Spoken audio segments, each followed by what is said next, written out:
નમસ્કાર વિદ્યાર્થી મિત્રો, ધોરણ 2 અલ્ટ્રાવિઝન એકેડેમી પાટડી.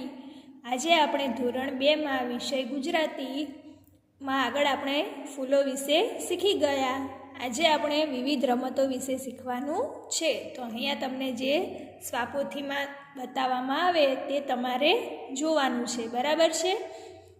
અહીંયા શું કહે છે તો જુઓ, અહીંયા ઉપર કહે છે કે શરદને સંતાકુકડી રમવી ખૂબ ગમે છે.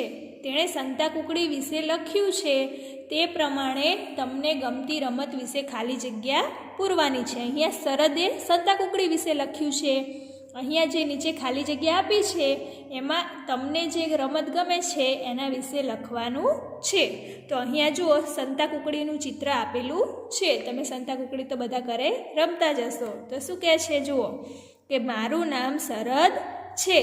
મને સંતાકુકડી ખૂબ જ ગમે છે.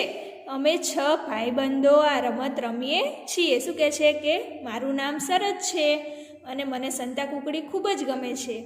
અને કેટલા ભાઈબંધો સંતાકુકડી રમે છે તો કે 6. સંતાકુકડીમાં શું કરવાનું હોય છે તો કે જેનો દાવ આવે તે બીજાને શોધે. બધાને શોધી કાઢે તો પહેલો શોધાયો હોય તે દાવ લે. આ રમત વિશે તો તમને ખબર જ હશે. જો બધા શોધી જાય તો જે સૌથી પહેલો શોધાયો હોય તેનો દાવ આવે છે, બરાબર છે. તો અહીંયા હવે આપણે તમને જે રમત ગમે છે એના વિશે લખવાનું છે. તો અહીંયા ચલો, મારું નામ ખાલી જગ્યા છે. તમને અહીંયા ખાલી જગ્યા આપેલી છે. તો અહીંયા તમારે તમારું નામ લખવાનું છે, બરાબર છે. પછી શું કહે છે, મને ખાલી જગ્યા ખૂબ જ ગમે છે. મને અહીંયા લંગડી દાવ ગમે છે એટલે મેં અહીંયા લંગડી દાવ લખ્યું છે. તમને બીજી રમત ગમતી હોય તો તમારે બીજી રમતનું નામ લખવાનું છે, બરાબર છે.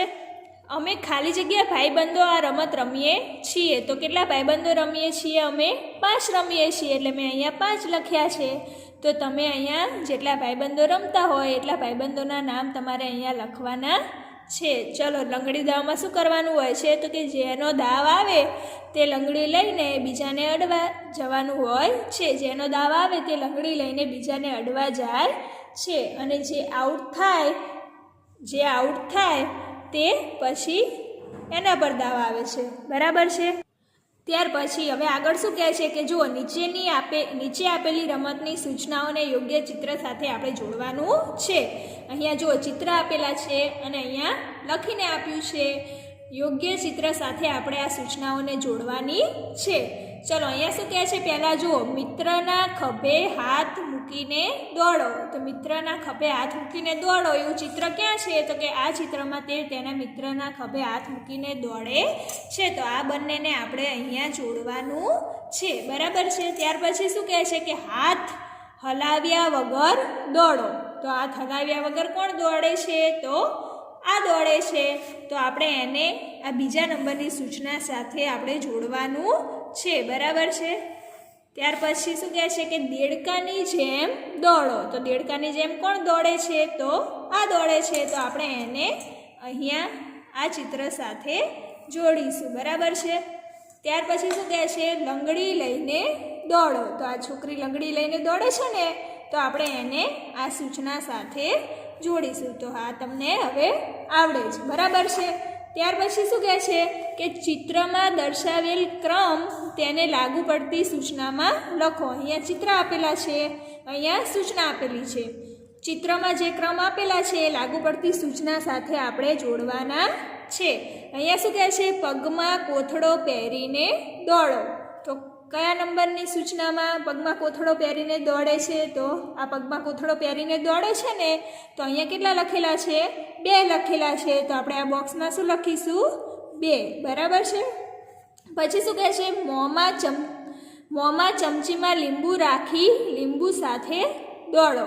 તો એવું કયા ચિત્રમાં કરે છે તો આ ચિત્રમાં. અહીંયા કયો ક્રમ આપેલો છે? 4. તો અહીંયા આપણે શું કરીશું? 4 લખીશું, બરાબર છે. ત્યાર પછી શું કહે છે, ઉલટા પગે લાંબી ફાળ ભરી 1 હાથ અને 2 પગે દોડો, બરાબર છે.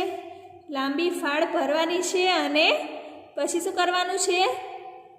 દોડવાનું છે. તો અહીંયા જુઓ, અહીંયા એવું કરે છે તો આપણે અહીંયા 1 નંબર આપીશું. ત્યાર પછી શું કહે છે કે બે મિત્રોના પાસેના પગ બાંધીને દોડો. તો અહીંયા બે પગ બાંધી દીધેલા છે. કયા નંબરનું છે? 3 નંબરનું. તો અહીંયા આપણે 3 નંબર લખીશું. બરાબર છે.